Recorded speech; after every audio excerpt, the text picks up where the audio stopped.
Hello, bienvenue pour cette nouvelle vidéo sur le sujet des psaumes.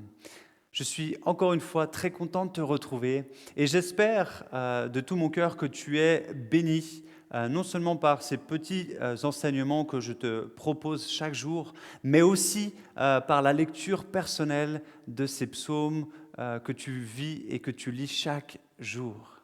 Avant de commencer, j'aimerais prier avec toi.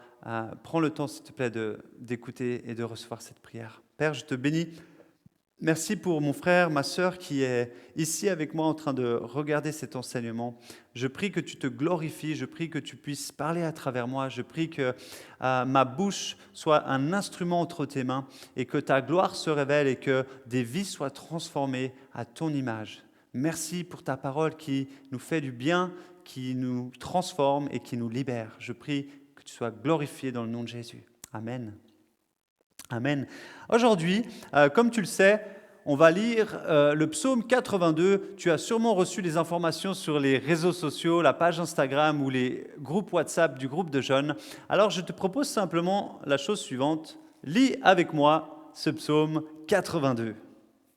Psaume d'Asaph.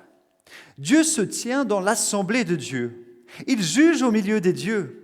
Jusqu'à quand jugerez-vous de façon injuste et favoriserez-vous les méchants? Rendez justice aux faibles et à l'orphelin. Faites droit aux malheureux et à l'indigent. Sauvez le faible et le pauvre. Délivrez-les des méchants. Ils ne savent rien, ils ne comprennent rien. Ils marchent dans les ténèbres. Toutes les fonctions de la terre sont ébranlées. J'avais dit, vous êtes des dieux, vous êtes tous des fils du Très-Haut. Cependant, vous mourrez comme des hommes, vous tomberez comme un prince quelconque. Lève-toi, ô Dieu, juge la terre, car toutes les nations t'appartiennent. Amen. Un psaume que tu as peut-être pas l'habitude de lire et que tu connais peut-être pas du tout. Ce psaume donc a été écrit par Asaph. Asaph était aussi un lévite donc qui servait pour le temple de Dieu et son rôle était de composer des chants. On dit qu'il est un chantre, donc il composait des cantiques. Et aujourd'hui, j'aimerais simplement ressortir la pensée principale qu'exprime ce psaume. Dieu avait et a donné à l'homme l'autorité de juger sur ce qui se passe ici sur terre. Il avait donné, en fait, pour le comprendre avec des mots qui sont utilisés dans ce texte, il a donné aux hommes la capacité d'être comme des dieux, c'est-à-dire la capacité de juger ce qui est bien et pas bien. C'est également le cas en Israël, à l'époque où ce psaume est écrit, où les juges avaient l'autorité absolue, l'autorité suprême. Et c'est eux, bien sûr, qui jugeaient la cause de l'homme. Le problème, malheureusement, c'est que ceux-ci, la plupart du temps, n'agissaient pas selon le cœur de Dieu, mais ils agissaient selon le cœur de l'homme, souvent de manière injuste et mauvaise. Aujourd'hui, comme tu le sais, on est toujours dans un système qui est sous l'autorité en fait de ceux et celles qui nous jugent. On est dans un système autoritaire où des personnes ont le droit de nous juger. Et la réalité de ce système, qui est bien dans un certain sens, en effet, il est bon qu'il y ait des lois, et je t'encourage bien sûr à respecter les lois.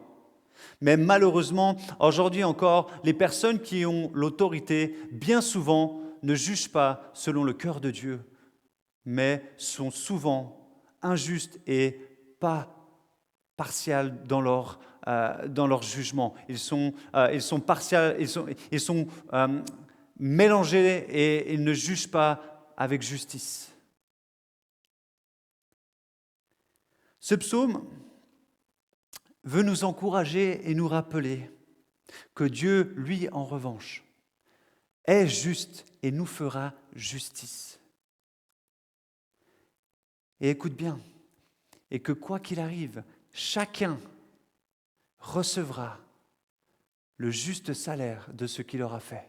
Dieu nous jugera en fonction de ce que l'on aura fait, en fonction de l'état de notre cœur. Dieu n'oublie pas les faibles. Dieu n'oublie pas ceux qui sont rejetés. Dieu n'oublie pas la veuve et l'orphelin. Dieu est attentif à ceux qui souffrent. Dieu veut rendre sa justice à ces personnes qui sont injustement traitées. Dans le monde dans lequel on est, il y a beaucoup d'injustice. Mais Dieu est un Dieu qui est juste et qui est bon. Et il rendra justice. Retiens ces 3 points afin de te mémoriser peut-être vraiment ce que ce psaume veut te partager aujourd'hui. Premier point, s'il te plaît, prie pour tes autorités. Prie que tes autorités soient conduites par l'Esprit de Dieu et qu'elles agissent avec intégrité. Deuxième point, prends soin des faibles, de tous ceux et celles qui souffrent et qui sont rejetés autour de toi. Agis avec amour envers eux, ainsi tu seras l'extension du cœur du Père. Et troisième point, rappelle-toi, si tu ne reçois pas un traitement juste sur la terre, ce qui t'est peut-être déjà arrivé ou qui t'arrivera peut-être encore, Dieu te rendra justice et il sera le juste juge le jour du jugement. Alors que je termine, je t'encourage chez toi, maintenant, à prier et demander à Dieu de sonder ton cœur et qu'il te révèle si tu es juste devant lui et devant les hommes et qu'il te donne aussi l'amour envers ceux et celles qui sont faibles et qui sont délaissés autour de toi. Je te bénis au nom de Jésus-Christ et je te dis à tout vite. Merci. Ciao.